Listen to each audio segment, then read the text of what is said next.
Iniciamos entonces. La clase pasada estábamos analizando el tema de los elementos. Primero, el concepto del Estado. Un concepto que en este contexto tiene que involucrar necesariamente los elementos estructurales. Y decíamos precisamente de que el concepto actual de Estado debe reunir la idea o el concepto de pueblo, concepto de territorio, de poder político, pero también de soberanía. Son elementos estructurales. Su presencia es necesaria, entonces, en cuyo caso. Por el otro lado, estábamos analizando un enfoque mucho más actual, pues, ¿no?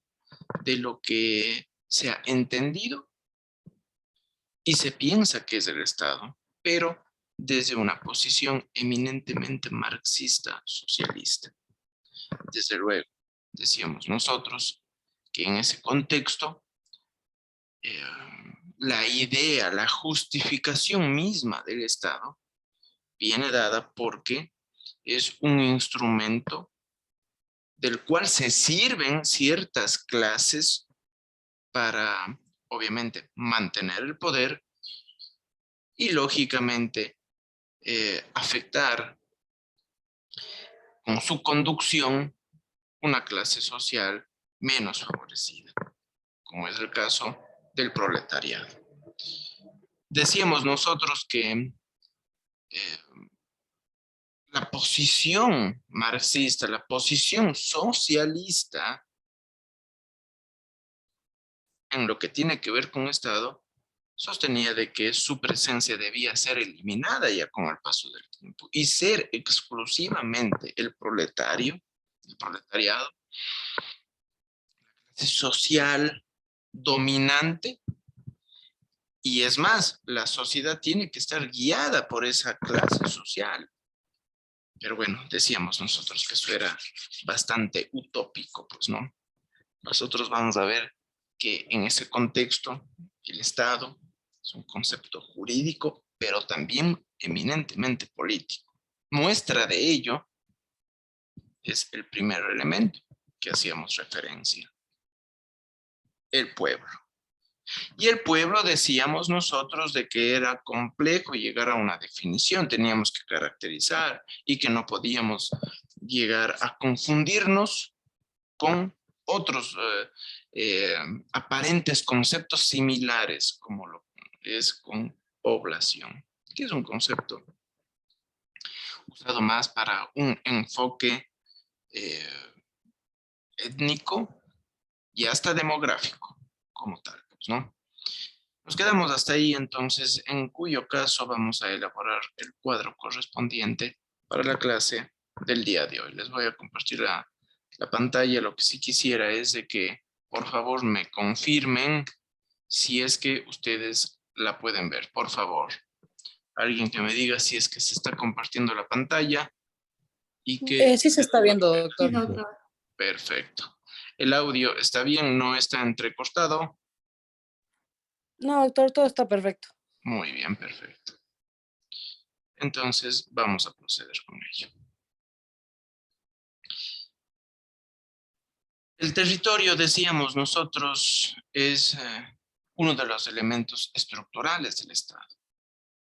Ciertamente, podríamos decir de que un Estado sin territorio es muy complejo de que pueda llegar a existir y que pueda materializarse, y por sobre todo, que tenga reconocimiento internacional.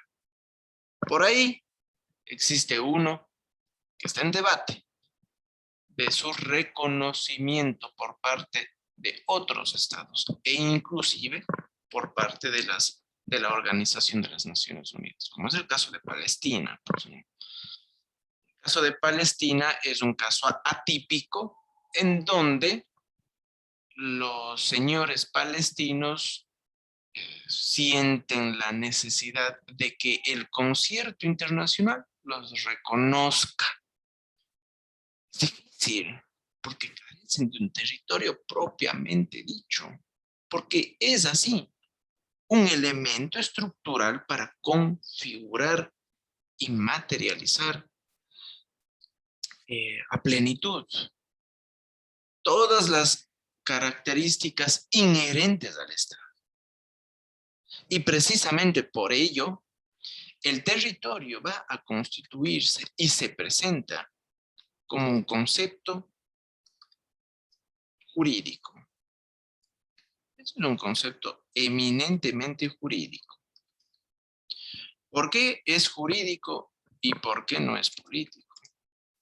Porque la forma de explicitarse, la forma de materializarse, de ver a este concepto es a través de los tratados internacionales de fijación de límites.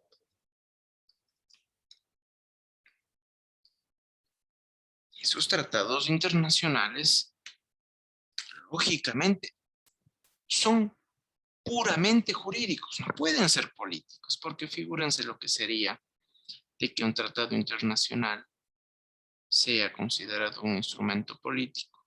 Entonces estaríamos en guerra permanente, porque un país diría, es que mi frontera va hasta tal lugar, y el otro diría, no, no es así, estás equivocado, te estás cogiendo parte de mi territorio.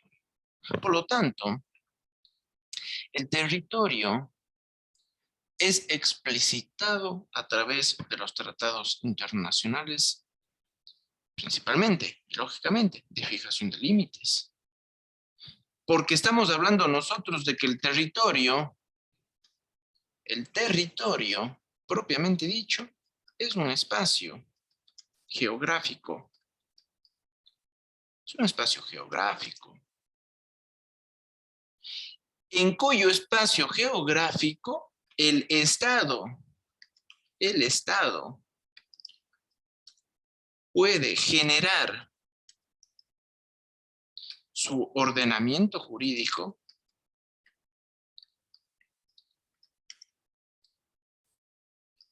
pero también su ordenamiento político. ¿Hasta dónde puede extenderse, pues, el territorio? ¿O cuál es el límite? El límite. Vamos, el límite es la frontera. En efecto, la frontera tiene que estar correctamente trazada. Absolutamente. Y precisamente, si es que ustedes notan, los tratados internacionales de fijación de límites plantean claras fronteras, lo más objetivo posible. De pronto, ahora más que nunca, porque tenemos el soporte tecnológico para hacer mediciones mucho más precisas. Tenemos ya ubicaciones georreferenciales, pero con la aplicación del GPS, etc. Claro, antiguamente las fronteras tenían como referencias ciertos fenómenos, inclusive lacustres, de ríos, de montañas, etc. Pero ahora tenemos el GPS. En el caso ecuatoriano, acuérdense, le sirvió mucho a Ecuador la utilización de esa tecnología cuando su frontera fue ya cerrada y evitó la continua pugna con Perú, pues, ¿no? Cuando teníamos ese protocolo de Río de Janeiro que no estaba concluido, no estaba terminada la delimitación del territorio de la frontera de Ecuador y había una pugna militar, acuérdense, ¿no? Por lo tanto, límites la frontera. Y si es que eso es así, el territorio como tal, pues, es un complemento fundamental del Estado. Lógicamente, nosotros nos vamos a dar cuenta de que el territorio como tal tiene que estar dividido. Tiene que estar dividido. ¿Por qué? Porque el territorio tiene espacio aéreo, tiene un espacio aéreo, pero también tiene un espacio superficial. Y lógicamente también tiene un espacio subterráneo. En ese contexto, notemos lo siguiente, de que en estos tres espacios, el Estado tiene plena jurisdicción, tiene plena competencia, tiene soberanía para actuar. De tal manera de que el espacio aéreo va a permitir de que en el caso de que esta superficie sea invadida por aeronaves que no cuentan con los permisos necesarios para sobrevolar nuestro espacio aéreo, las Fuerzas Armadas pueden tomar medidas al respecto. Obviamente con el uso progresivo de la fuerza. Lo propio en el espacio superficial. Y en el subterráneo, nosotros nos vamos a dar cuenta de que aquí, en el subterráneo, el Estado tiene la propiedad absoluta. El Estado tiene propiedad absoluta. ¿Por qué? Dirán ustedes. Porque aquí se encuentra unos de los sectores estratégicos, varios sectores estratégicos, ¿no?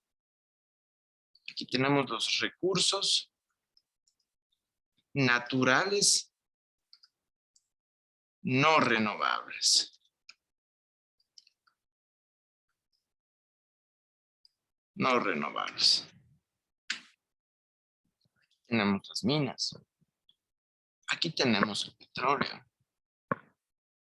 Entonces, en ese contexto, el Estado es quien tiene la plena propiedad. Es un sector estratégico. De que, lógicamente, el Estado pueda concesionar a un tercero, a una empresa petrolera, eso es otra cosa. Pero eso no quiere decir que yo estoy vendiendo el pozo petrolero, no. El Estado participa, es un socio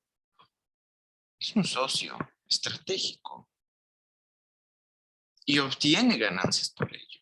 Pero vean ustedes, el Estado entonces tiene riqueza, ¿no? El espacio superficial, esta superficie, ¿sí? Esta superficie, nosotros nos vamos a dar cuenta que abarca inclusive, que abarca, podríamos decir, el espacio acuático,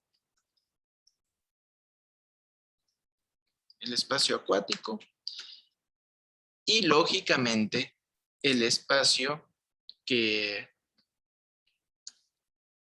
pongamos terrestre, donde se levanta las ciudades, ¿no? Un espacio acuático y un espacio terrestre. Entonces, notemos de que aquí precisamente en ese espacio acuático, el Estado propiamente dicho dispone de plenas facultades para su explotación inclusive. En materia de pesca. Y cuando hablamos de esa plataforma continental, pongamos de una manera más precisa,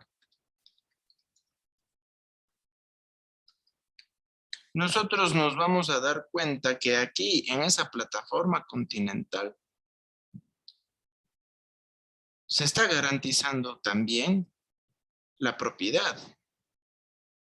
La propiedad, aquí pongamos, garantiza la propiedad como derecho. Pero es una propiedad fundamentalmente privada, pero también es pública. Es pública. E incluso llega a detallar más nuestra propia Constitución, diciendo que inclusive es hasta comunitaria. Es un derecho. Es un derecho. Y lógicamente nosotros nos vamos a dar cuenta que en ese contexto, en este contexto muy específico, el territorio es la base para poder garantizar dicho derecho de propiedad pública, privada, comunitaria.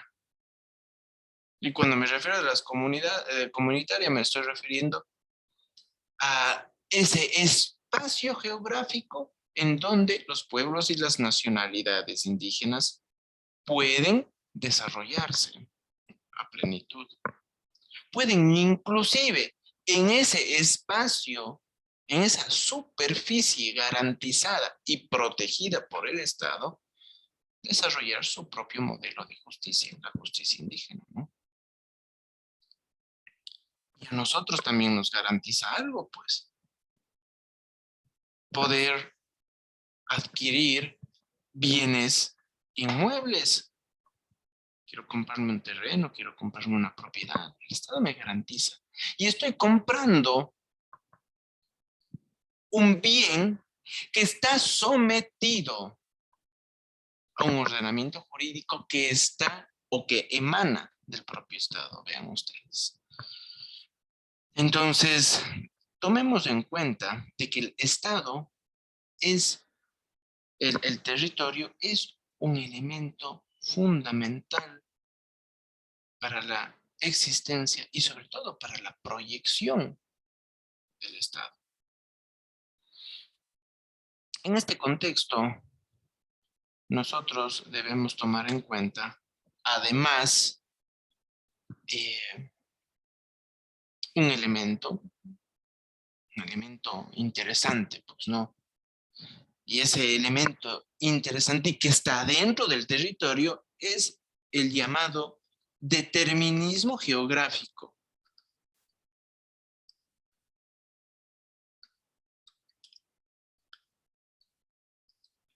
El determinismo geográfico. ¿Qué es el determinismo geográfico?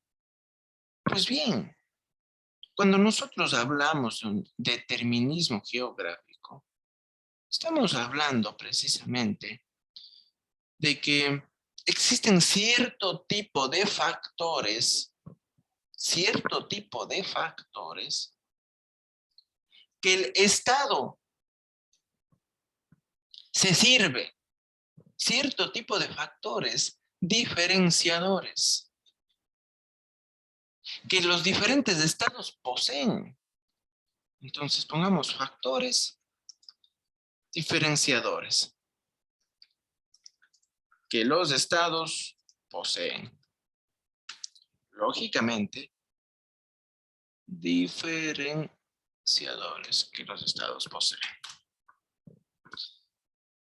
Entonces, lógicamente, estamos hablando de las diferentes posibilidades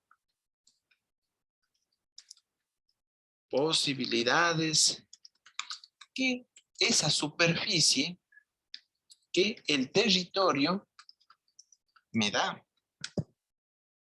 Y lógicamente, ya sabemos de que el territorio ofrece esos tres niveles: aéreo, superficial y subterráneo.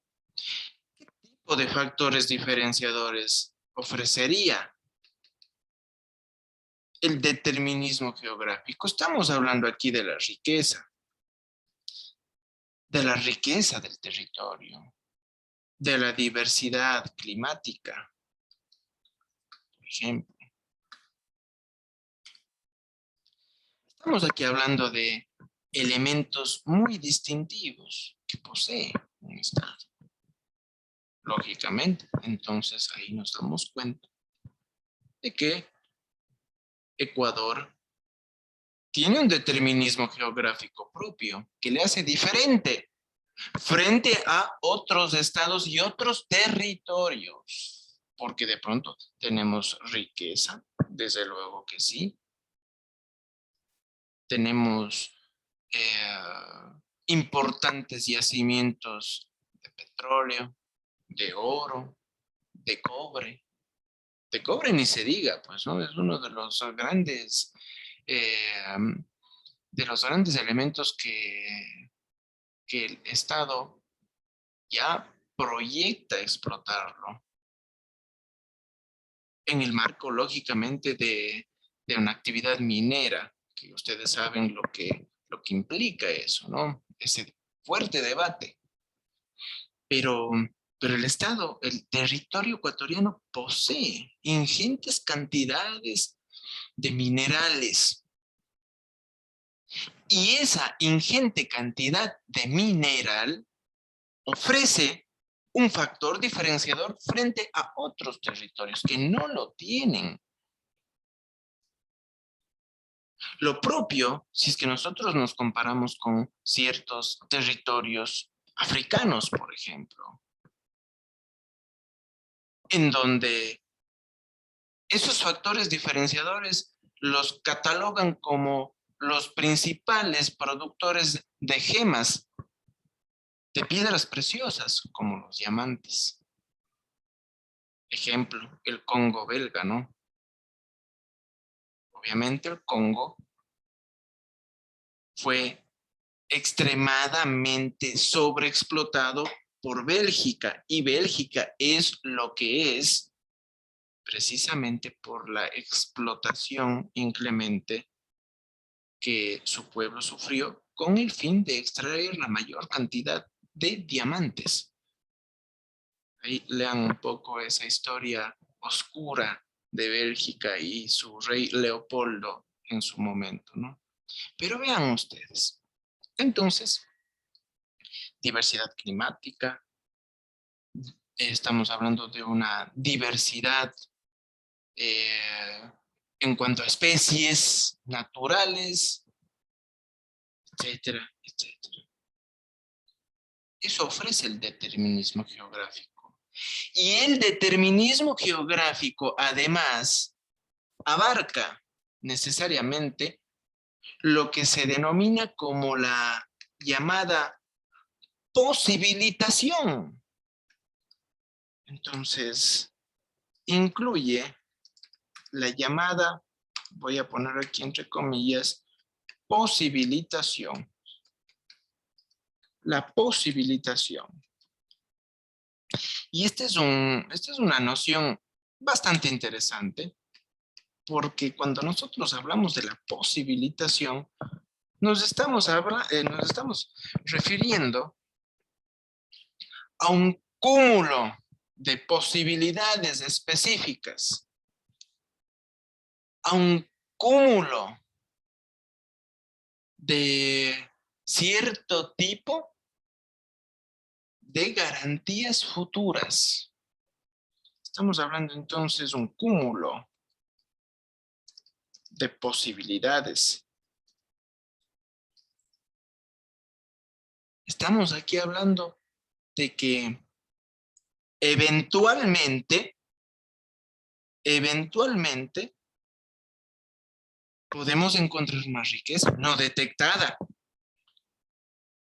Nuevos pozos de petróleo en el futuro que no han sido detectados. Nuevas minas que no han sido detectadas. Podríamos decir que los yacimientos de petróleo tienen una posibilidad extendida, en el sentido de que si es que teníamos previsto que un pozo de petróleo pueda ser vaciado en 20 años, ahora va a tener la posibilidad extendida de explotación para ya no 20, sino 30. Estamos hablando entonces de un cúmulo de posibilidades, de oportunidades que aún no se tienen, pero que en el futuro, por las condiciones del territorio, que son favorables, digamos favorables, existen grandes y aquí lógicamente es redundante, grandes posibilidades, existen grandes, vamos a poner, grandes chances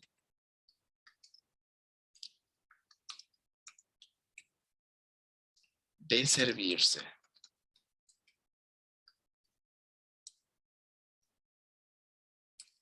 Grandes chances. Vean ustedes. Entonces ahí nos damos cuenta de que la posibilitación va de la mano del determinismo geográfico en el marco del territorio. Entonces ahora ya nos damos cuenta del por qué es fundamental tener territorio. Un estado sin territorio, figúrense, uno no puede desarrollar su propio ordenamiento jurídico. Por ahí ya empezamos mal. Ordenamiento jurídico que se extiende ¿hasta dónde? Hasta su frontera. No puede asimismo extender su propia organización política. Peor aún, disponer de espacio aéreo, superficial, subterráneo, y eso lógicamente ya nos trae consecuencias negativas, porque el determinismo geográfico prácticamente no se va a desarrollar. No va a tener riqueza, diversidad climática, nada. Y lógicamente, del determinismo geográfico depende en gran parte el desarrollo económico del Estado. El determinismo geográfico evidentemente contribuye decididamente al desarrollo, vamos a poner contribuye al desarrollo económico del Estado. Y si el Estado se está desarrollando, también se desarrolla la sociedad. Nosotros estamos entonces ocupando, estamos usando, estamos disfrutando de los recursos que nos está dando, pues, el territorio. Si tenemos ingentes recursos hídricos, los tenemos que usar, pues. Los tenemos que usar de una manera sustentable. Obviamente, ¿no? Sustentable. Si es que somos, entonces, como digo, un país que tiene ingentes cantidades de recursos hídricos, dale, úsalos sustentablemente, que sean destinados a la producción de más electricidad. Y si tenemos más electricidad, entonces podemos vender electricidad a nuestros vecinos, que no tienen de pronto los recursos hídricos que nosotros los tenemos, como Perú, por ejemplo, que tiene un territorio muy desértico, muy desértico. Entonces, en ese contexto es en el cual se desarrolla el territorio, pues, ¿no? Dejo de compartir, jóvenes. ¿Alguna inquietud? ¿Alguna inquietud que se tenga al respecto? ¿Alguna inquietud sin temor, sin miedo?